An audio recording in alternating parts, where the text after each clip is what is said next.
चलिए, सभी संविदा कर्मियों के लिए कुछ खास जानकारी।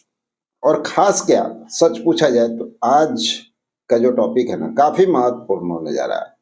महत्वपूर्ण इस सिलसिले में क्योंकि लंबे अरसे से हमारे जितने भी संविदा कर्मी साथी हैं इंतजार कर रहे हैं, वेट कर रहे हैं कि भैया हमें सरकार कर परमानेंट करेगी, इस समय हमें राजकर्मी का दर्जा मिलेगा, कब हमारे साथ कुछ अच्छा होगा।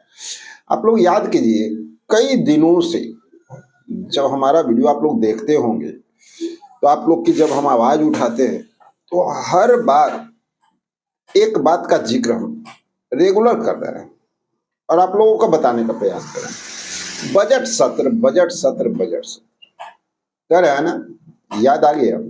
बजट सत्र की चर्चा हर बार हम लोग कर रहे हैं और बजट सत्र आज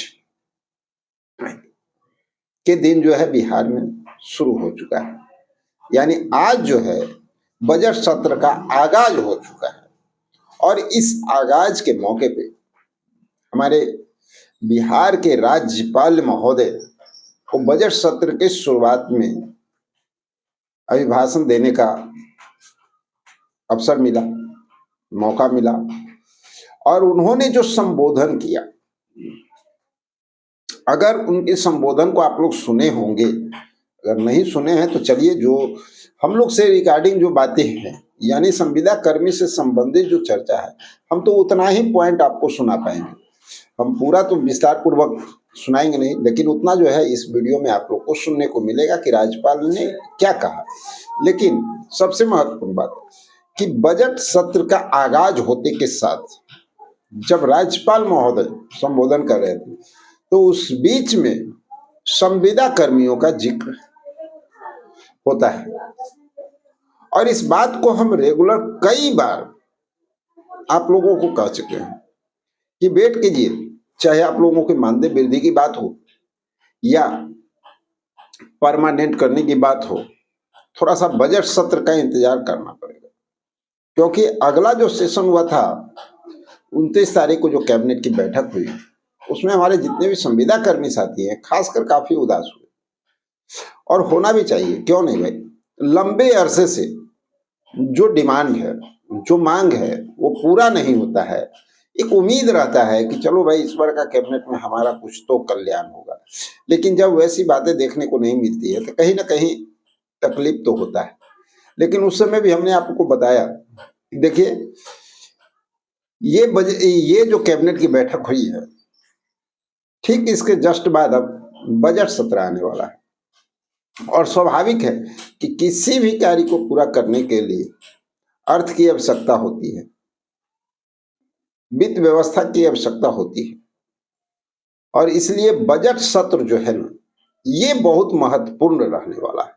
खासकर हमारे संविदा कर्मियों के लिए काफी महत्वपूर्ण, चूंकि हम लोग जो है संविदा कर्मी से रिलेटेड ही बात करते हैं ना, तो संविदा कर्मी पे ही आते हैं।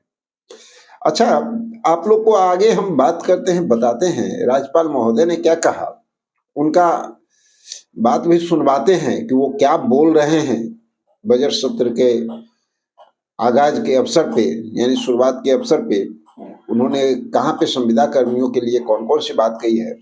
लेकिन उसके पहले चंद बातों पे प्रकाश डालेंगे। कुछ साथियों का कमेंट हम देख रहे थे तो भाई बात आया, हम बार बार कहते हैं आप लोगों को कि आप लोग की आवाज भी हम रेगुलर उठाएं, इसलिए आप लोग अपने कमेंट बॉक्स में अपना पद का नाम, अपने बारे में जानकारी दीजिए। इसलिए जो है कमेंट भी हम थोड़ा चेक कर रहे थे कि भाई कुछ ऐसा आया हो तो आप लोगों की आवाज को भी इस चैनल के माध्यम से बुलंद किया जाए। तो उसमें जब हम देखें तो एक साथी का बहुत बात जो निकल के सामने आई, जो वो लिख रहे हैं कमेंट में, कह रहे हैं कि भाई डेली आपको न्यूज कहाँ मिल जाता है। साथियों एक बात बताएं, आप खुद अपने डिसाइड कीजिए कि डेली आप न्यूज देखना चाहते हैं या नहीं देखना चाहते। न्यूज क्या एक दिन का होता है? जानकारी प्रतिदिन निकलनी चाहिए और निकालना चाहिए, तभी सही जानकारी आपको मिल पाती है। हर जानकारी पे नजर बना करके रखना होता है और ये नजर तभी हम बना पाते हैं जब आप लोगों का सहयोग होता है, आप लोगों का समर्थन होता है। आप लोग अगर रेगुलर समर्थन करते हैं, रेगुलर जानकारी जानना चाहते हैं, तो कोई भी जानकारी निकलती है तुरंत आपको सामने जो है प्रेजेंट होते हैं, बताते हैं कि इस तरह की जानकारी आप लोगों के लिए है, और आप लोगों का सहयोग रहेगा तभी तो हम भी प्रयास करेंगे ना। चलिए, ये सारी बातें तो होती रहेगी, और बात कर लेते हैं। जहां तक ग्राम रक्षा दल की बात इसलिए कर रहे हैं क्योंकि ग्राम रक्षा दल का जो है कमेंट थोड़ा ज्यादा आया हुआ था। तो भाई, जिनकी संख्या बल है उन पे तो विशेष ध्यान देना पड़ेगा। ये सब लोग जानते हैं कि कम्युनिटी में जिसमें ताकत होता है, यानी जहां संख्या बल ज्यादा होगा, उस पर सब लोग ध्यान देते हैं। इसीलिए कहते हैं कि जब आंदोलन भी करते हैं ना, तो मजबूती के साथ कीजिए। सरकार से तक आवाज पहुंचाना है तो मजबूती के साथ कीजिए। कम्युनिटी में बहुत दम है साथियों। तो देखिए, ग्राम रक्षा दल, जो आप लोग का क्वेश्चन बार बार जो कमेंट बॉक्स में लिखा गया है कि सर हम लोग को परमानेंट कब तक होगा, विश्वास रखिए आप लोग का काम होगा, लेकिन आवाज उठाते रहना है। ये सोच के नहीं बैठ जाना है कि हाँ कोई कह दिया कि काम होगा तो भैया हमारे पॉकेट में है, हम आपको काम करवा देंगे। ऐसा नहीं होने वाला है। आपको मेहनत अभी करते रहना है जब तक काम नहीं होगा। लेकिन हाँ, इतना जरूर हम जान रहे हैं, जो जानकारी निकल रही है उसके हिसाब से आप लोग का भी काम होगा, और बहुत जल्द हो सकता है, लेकिन उसके लिए थोड़ा कुछ और प्रयास भी करना होगा। चलिए, आते हैं आज के प्रमुख न्यूज पे। तो आज बजट सत्र का जो आगाज हुआ, उसमें राज्यपाल महोदय संबोधन में क्या कह रहे हैं, संविदा कर्मियों को लेकर के, राज्यकर्मी की दर्जा को लेकर के कितनी बड़ी बात कही गई है, पहले इसको आप लोग सुन लीजिए। पहले शिक्षकों की काफी कमी थी। वर्ष 2006 से स्थानीय निकायों के माध्यम से 3,68,000 शिक्षकों का नियोजन किया गया। वर्ष 2023 से बिहार लोक सेवा आयोग द्वारा 2,58,000 सरकारी शिक्षकों की बहाली की गई है। इनमें से 28,976 नियोजित शिक्षक बीपीएससी के माध्यम से सरकारी शिक्षक बन गए। फिर सरकार ने तय किया कि नियोजित शिक्षकों को बीपीएससी की परीक्षा देने की जरूरत नहीं है। उन्हें मामूली सी परीक्षा लेकर सरकारी शिक्षक बनाया जाए। इसके लिए उन्हें 5 मौके तय किए गए। अब तक 4 परीक्षाओं का आयोजन हो चुका है, जिसमें 2,66,000 नियोजित शिक्षक पास हो गए हैं। अब केवल 73,000 शिक्षक शेष बचे हैं, जिन्हें एक मौका और दिया जाएगा। अब कुल मिलाकर सरकारी शिक्षकों की संख्या 5,24,000 हो गई है। माननीय राज्यपाल महोदय का आप संबोधन सुन रहे थे, जिसमें कि संविदा कर्मियों के लिए वो क्या कह रहे हैं।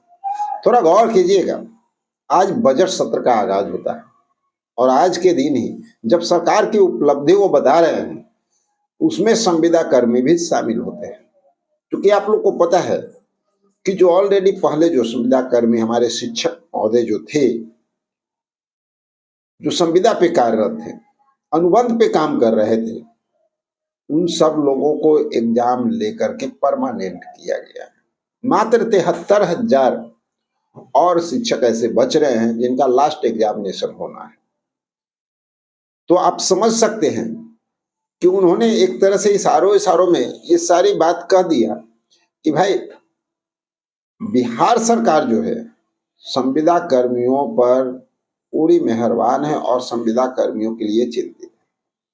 राज्यकर्मी का दर्जा दिया गया है, परमानेंट किया गया है। अब सरकारी शिक्षक वो लोग हो गए हैं। तो उसी तरह से आप जान लीजिए, ये शुरुआत था। आगे जितने भी विभाग हैं सबको इसका बेनिफिट मिलने जा रहा है, और इसकी तैयारी जोरों से चल रही है। कुछ लोग को तकलीफ हो रहा है, जब हम बता रहे हैं तो कहते हैं आपको कहाँ से मिल जाता है। भैया, हमें कहाँ से मिल जाता है उसकी टेंशन छोड़िए, और आप अपनी टेंशन लीजिए कि आपको आगे क्या करना है, किसको कहाँ से क्या हो जाता है, वो टेंशन लीजिएगा तो जीवन इसी तरह चला जाएगा। तो सुन लीजिए, तैयारी जो निकल करके सामने आ रही है, जो बातें निकल करके सामने आ रही है, सभी संविदा कर्मियों को इसका बेनिफिट मिलने वाला, लेकिन कुछ नियम कानून लागू किए जाएंगे। और जितने भी हमारे साथी जो कमेंट बॉक्स में आप लोग लिखते हैं कि भाई हमारा परमानेंट कब होगा, होगा सर, थोड़ा वेट कीजिए, होगा। सरकार उसको कदम बढ़ा चुकी है। और ये बजट सत्र थोड़ा ध्यान से ध्यान रखिएगा, अभी बजट सत्र का सिर्फ आगाज हुआ है, अभी बहुत कुछ होना है, और संविदा कर्मियों के लिए कहाँ क्या मिलता है ये सब कुछ देखने वाली बात है। तो साथियों, चाहे हमारे एएनएम 865 की बात हो, परमानेंट करने की बात, आपको भी मिलेगा मौका, आपको भी परमानेंट किया जाएगा। साथ ही आशा कार्यकर्ता की वेतन वृद्धि की बात है, भैया वो होगा। ये 2000 और 4000 से जीवन चलने वाला नहीं है, इस बात को सरकार समझ रही है। इसके साथ साथ ग्राम कचहरी सचिव हो गए, और भी हमारे पुराने वार्ड सदस्य वार्ड सचिव हो गए, और भी बहुत सारे जितने कर्मी हैं, चाहे रात्रि प्रहरी हैं, ठीक है, सब लोगों के लिए इस बजट सत्र को थोड़ा गौर से देखिए, और आने वाला समय संविदा कर्मियों के लिए खुशखबरी लेकर के आने वाला है जैसा उम्मीद लग रहा है। लेकिन बजट सत्र पे नजर बना करके हम लोग को रखना है कि क्या क्या बातें होती है और किनको क्या सौगात मिलने जा रहा है, क्योंकि बजट सत्र होने के बाद जब कैबिनेट की बैठक होगी ना, तो एक बड़ी सौगात देखने को आप लोग को मिल सकता है। तो चलिए साथियों, मिलते हैं एक और जबरदस्त इंफॉर्मेशन के साथ अगले वीडियो में। जब तक के लिए जय हिंद।